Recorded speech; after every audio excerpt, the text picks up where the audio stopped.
Hey guys, it's been a while since I've posted a video. I just really want to encourage all of y'all. I know this is a stressful time for all of us college kids, struggling through finals week. And I thought, what better time to post a video than now? So if you're taking a break, scrolling through social media, I pray that this helps you out. I was looking through my pop's Bible when I was back home for Thanksgiving, and he's a retired minister, and pretty much every verse in the New Testament is highlighted and annotated, each verse. And I thought, I wonder how he gets so much out of one single verse, How does he come up with so many thoughts? And so I thought, hey, maybe I'll try it. So I go to Romans 12, and I start with verses 1 and 2. And I just write down everything I've got, every thought I have. And let me go ahead and read it to you. It says, "And so, dear brothers and sisters, I plead with you to give your bodies to God because of all He has done for you. Let them be a living and holy sacrifice, the kind He will find acceptable. This is truly the way to worship Him. Don't copy the behavior and customs of this world, but let God transform you into a new person by changing the way you think. Then you will learn to know God's will for you, which is good and pleasing and perfect." The whole reason I came to college, well, being honest, was to do what I wanted to do. I wanted to come to college to do my thing. I wanted to come to college to make the friends, have those perfect friends, have those guys that are going to uplift me spiritually and that I'm going to have fun with. I had so many plans for myself to maybe blow through school. It's going to be easy, piece of cake, breeze. But little did I know, none of that would happen. In fact, the total opposite would happen. I haven't made that many friends here, and I don't tell you that for a pity party or anything. I just haven't. And it's been a little lonely, honestly, not having friends in college, not having things to do every weekend. It's tough. And on top of that, things back home are going kind of crazy. Lots of tragedy, lots of struggle happening, and I'm here 4 hours away in Abilene, unable to do anything. And the stress and the heartache that comes from that is incomprehensible. Like, I can't even begin to tell you how hard it's been. But this message, "And so, dear brothers and sisters, I plead with you to give your bodies to God because of all He has done for you." God has done so much for each and every one of us, and the biggest thing He has done is send His Son, Jesus Christ, to die on the cross for all of our sins, past, present, and future. You see, God sent His Son, comprehend that, sent His Son to die for us. And yet, I'm sitting here complaining because I don't have enough friends, or I'm not home to be with my family, or, whatever it is, or I didn't get that grade I wanted on the test.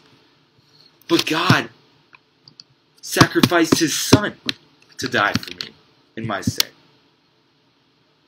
What greater pain is that than to lose your Son to the sins of the world? And how do we repay Him? How do we repay our God for His sacrifice? You see, He did it so we could have a personal relationship with Him. And to love Him, and to have no thing holding us back, no sin being the barrier. But we put barriers back up, and we say, "I want this, I want that. This is what I want, God. Your plans don't quite match up. I want to do this." But then why do we even claim Him? Why do we even claim the grace of God? Why do we even claim the gift that He gave if we can't simply just live for Him? What is the point of saying, "Lord, I love you, but I'm going to do what I want"? And that's the whole denial of God. There is no Christian aspect within that statement. Let them be a living and holy sacrifice, the kind he will find acceptable. This is truly the way to worship him. We are to sacrifice ourselves because Jesus sacrificed himself. You see, as Christians, we are to say, I'm done with the world. I am not living for this world. Money, fame, family, perfect family is what all of us aspire to have, and children, perfect kids, all those things, the perfect job, the full bank account. That's what this world says we need, but truthfully, all we need is our God. So tonight, while you're studying for finals or whatever it is that's stressing you out, stop and remember, this is only a part of the plan of God. But your grades, this test, this final exam, all those things are nothing to God. What matters to him is that you sacrifice your life and you show him that you're grateful for his gift. It says, don't copy the behavior and customs of this world, but let God transform you into a new person by changing the way you think. Then you will learn to know God's will, which is good and pleasing and perfect. I have spent so much time, wasted so many hours and days struggling over the future, struggling over what's to come, struggling over, God, what is your purpose for this in my life? And I cease to remember what these verses say until I sacrifice myself in the things of this world and say, God, here I am, take me.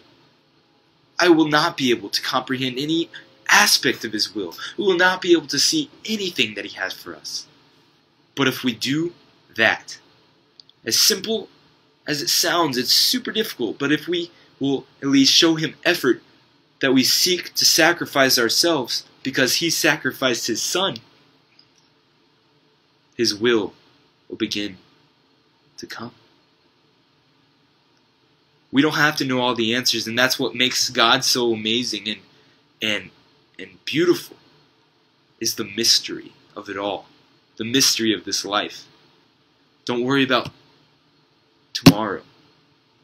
Tomorrow will have its own worries, Matthew chapter 6 says. But today's troubles are enough. I love y'all. Just fight through life. Get through everything. And don't do it alone.